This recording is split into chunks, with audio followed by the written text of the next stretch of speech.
Studying history is important because it brings in something we often never get. Context. Context for how a particular event played out. Context for how something changed. And context for how the past always plays a role in affecting our lives. In the present, we kinda just write off the Middle East as a place that has always been a region of fundamentalism, dictators, and civil wars. But it didn't have to be. History is chock full of divergent points, crucial decisions that led to certain changes for better or worse. There is always the joke that we live in the darkest timeline, and after doing lots of research, I think that's actually true in regards to the Arab world. A place of failed states and terrorism was not at all the destiny for the region set in stone. One single decision ruined the entire region before it had a chance. No, I'm not talking about the United States invading Iraq or Russia being involved in Syria. I'm saying that Iraq, Syria, Jordan, and Lebanon never were supposed to exist in the first place. So when did this decision take place? It wasn't from a decision millennia or even centuries ago. It happened at the end of World War I. The Ottoman Empire once ruled the entire Middle East. For centuries, they had oppressed people from Europe and Arabia alike. By the time of the 20th century, their land and power had diminished considerably. The final nail in the coffin for them was betting on the Central Powers. As the war raged on, the Ottoman front was not really considered important compared to the European fronts. They were the sick man of Europe, and the Germans and Austrians were seen as bigger threats. It was a sideshow to Britain and France. That didn't mean that the Ottomans weren't entirely useless. They were losing power, and the British knew that they could exploit this weakness by gaining the help of people who were also sick of Turkish rule, the Arabs. You might know this rebellion because it involved Lawrence of Arabia, who helped the Arab rebels fight against the Ottomans. Now, although Lawrence of Arabia is kinda a modern mythical figure today, at the time the Arab rebellion against the unimportant Turks in a desert far away was not seen as very important. It was deemed the sideshow to a sideshow. For their support in the war, the Arabs agreed with the British on one condition. If the Arabs fought against the Ottomans, then after the war, they would be able to organize their own unified Arab state. That was the understanding. Until, well, the war actually ended. When the Great War was over and the Ottomans surrendered, their land was now up for grabs at the negotiating table. And that's when the Arabs got the bad news. That previous agreement was not actually going to happen. It turned out that 2 years earlier, France and Britain, in secret, had decided that they wanted the land for themselves. This was called the Sykes-Picot Agreement.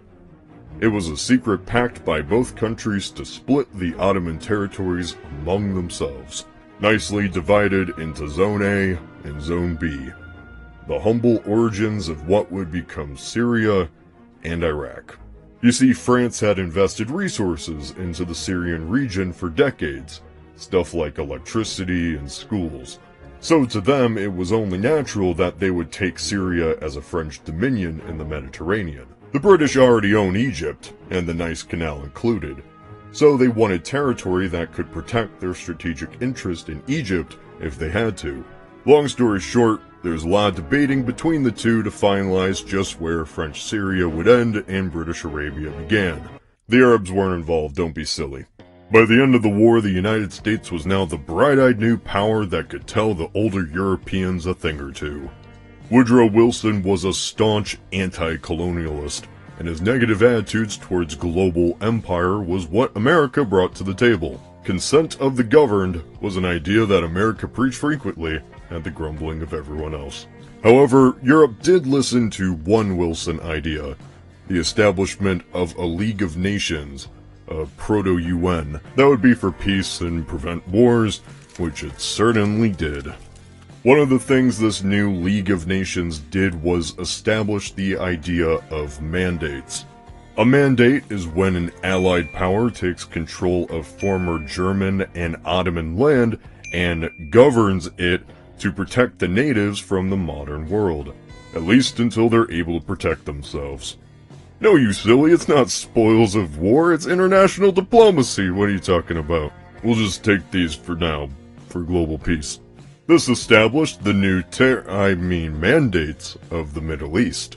The French Mandate of Syria, the British Mandates of Palestine, Transjordan, and Iraq were set up at least until the natives could take care of themselves. It was just a coincidence these mandate borders lined up perfectly with the agreement before the league even existed, but don't think about it. At the time, the British and French were competing with one another over their ever-expanding empires that would certainly never collapse until they did. 2 decades after the decision to split up the Arabs was made, World War II effectively destroyed the homelands of France and Britain. Now America was a global superpower, and this spelled the death of colonialism and the 2 empires. Remember the idea that mandates should be ruled until they're able to take care of themselves? Well, conveniently after the war, the mandates were granted independence. Now the mandates that were made artificially without the consent of the natives were legal, modern nation-states. Good luck everyone, no changing the borders now. That means you Kurds. This is the fundamental flaw of the modern Middle East. These borders only exist because they were strategically important to long-gone empires. And we're seeing today the effects of this. It isn't that Europe made the Middle East a violent place. It's always been that. It's that these borders split people up who wanted to be together and made countries out of people who didn't want anything to do with one another. If people in your country can't get along, then you have an unstable society.